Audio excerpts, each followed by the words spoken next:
Hi guys, today I'm going to show you how to make a beef stew using your Ninja Foodi.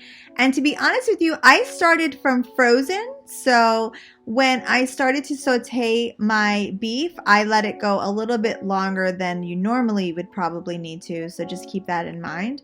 Saute on high, and while you're doing that, chop up a whole onion.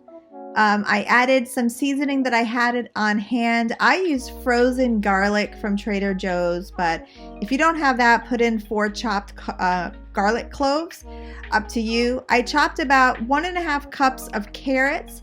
In hindsight, I would actually do probably 2.5 cups of carrots. I don't think I had enough carrots in there. As you can see, my meat is frozen.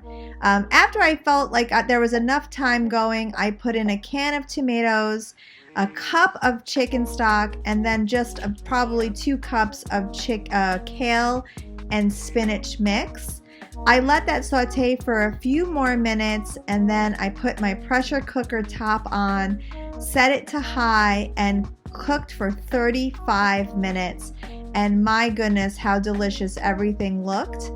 I mixed a cup of chicken stock and 2 tablespoons of flour, popped it back into the Ninja Foodi, sauteed it for a few minutes, probably 3 or 4 more minutes, just until it started bubbling again to cook down the flour. And that's all I did for my beef stew. Meanwhile, while that was cooking, I just went ahead and made some easy to make mashed potatoes. I boiled mashed potatoes that were quartered. Once they came to a boil and they were nice and soft, I threw some milk and butter, a little bit of salt. I mashed until everything was mixed together, and I served separately. Now you could serve this all in one bowl, or you can serve it separately. That's entirely up to you. This is the final result after serving my family because they were so hungry.